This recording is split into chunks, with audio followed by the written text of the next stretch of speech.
Hello guys, welcome back to my YouTube channel. আহি গল ভাল খবৰ যিসকলে সৰকাৰি ঘৰৰ বাবে আবেদন কৰিছিল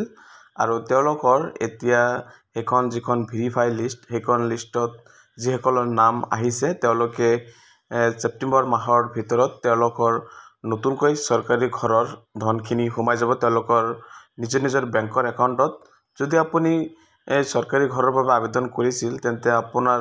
আজিৰ এই ভিডিও অত্যন্ত গুৰুত্বপূৰ্ণ বা আপোনাৰ হেখন লিষ্টত নামটো আহিছে না নাই ভেৰিফাই যিখন লিষ্ট প্ৰকাশ পাইছে হেখন লিষ্ট কেনেকৈ চেক কৰিব আৰু হেখন লিষ্ট চেক কৰাৰ কাৰণে মোৰ এই ভিডিও ডিসক্ৰিপশনত ডাইৰেক্ট লিংকটো দিয়া থাকিব আৰু হেটো লিংকৰ পৰা ডাইৰেক্ট এইটো পেজত আহিলে এছা লৈছে MIS ৰিপৰ্ট নাইবা গুগলত গৈ সাৰ্চ কৰি দিব risreporting.nic.in তাৰ পিছত যিখন হোম অপচন চাবলৈ পাইছে ইয়াৰ পৰা about us our shop এনেকৈ দিয়া থাকিব ইয়াৰ পৰা আপোনাৰ স্টেপ বাই স্টেপ আপোনাৰ এইটো পেজ লৈ আহিব লাগিব কিন্তু আপুনি কি কৰিব ডাইৰেক্ট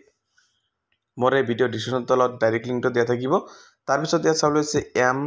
PMAYG কুমুলেটিভ প্ৰগ্ৰেছ এটো দি দিব তাৰ পিছত প্ৰধানমন্ত্ৰী আৱাস যোজনা গ্ৰামীণ ইয়াত ঠিকি ৰাখি দিব তাৰ পিছত অল ষ্টেটছ ইয়াৰ পৰা আসাম সিলেক্ট কৰিব লাগিব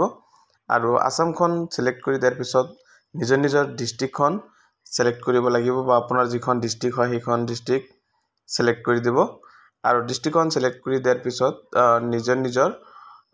ব্লক নেমটো শো কৰিব বা ব্লক নেমখন ইয়াত বহাই দিব লাগিব আৰু ব্লক নেমটো বহাই দিয়াৰ পিছত আপোনাৰ চাবলৈ পাব আপোনাৰ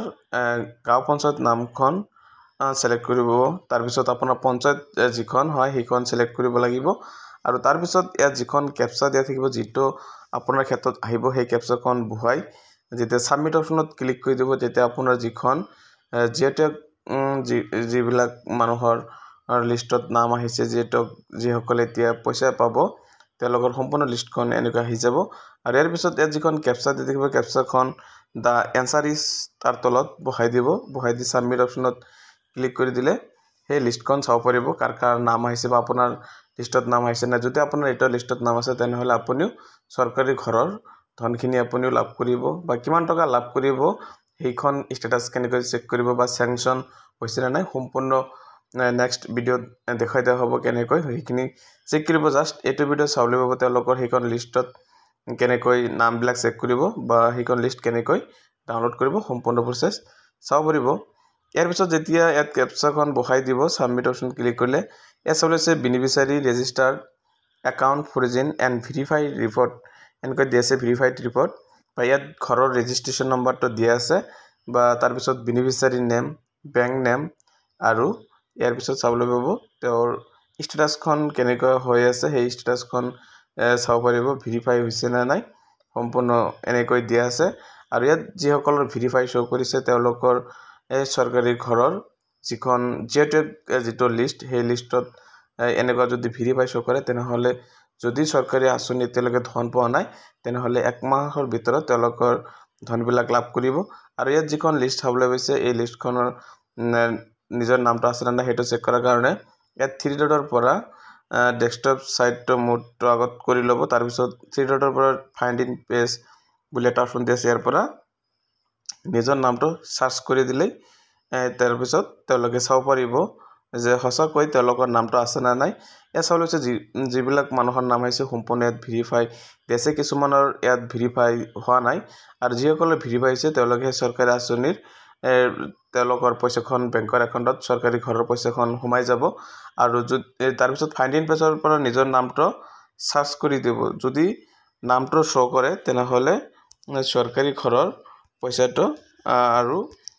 বেছি দিন নাই সোনকালে তেওঁলোকৰ বেংকৰ একাউণ্টত সোমাই যাব আৰু তাৰ পিছত এনেকৈ নিজৰ নামটো সাৰ্চ কৰি দিব নামটো সাৰ্চ কৰি দিয়াৰ পিছত এনেকৈ অটোমেটিক শো কৰি দিব তাৰ পিছত ইয়াৰ পৰা ৰেজিষ্ট্ৰেশ্যন নম্বৰটো ৰাখি দিব কাৰণ এই ৰেজিষ্ট্ৰেশ্যন নম্বৰৰ সহায়ত সম্পূৰ্ণ ডিটেইলছখিনি পাই যাব বা এই ৰেজিষ্ট্ৰেশ্যন নম্বৰৰ সহায়ত তেওঁলোকৰ স্যাংশন বা পইচা কেতিয়া সোমাব সম্পূৰ্ণ সেইখন নেক্সট ভিডিওত জনাই দিয়া হ'ব কেনেকৈ চেক কৰিব লাগে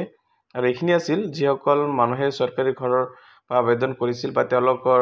নামটো এতিয়া ভেৰিফাই হৈছে না নাই সেই যিখন ভেৰিফাইড লিষ্ট এই ভেৰিফাইড লিষ্টত কাৰ নাম আহিছে সেইখিনি এনেকৈ তেওঁলোকৰ যদি আবেদন কৰিছিল তেওঁলোকে এনেকৈ চেক কৰিব পাৰিব। আৰু লগতে যদি এইখন লিষ্ট ডাউনলোড কৰিব বিচাৰে তেনেহ'লে ওপৰত চাবলৈ গৈছে ডাউনলোড অপশ্যনটো দিয়া আছে। PDF বা এক্সেল যিকোনো এটা তেওঁলোকে ডাউনলোডখন কৰি ল'ব পাৰিব। আৰু ইয়াৰ পৰা তেওঁলোকৰ সম্পূৰ্ণ ডাউনলোড এক্সেল বা ডাউনলোড PDF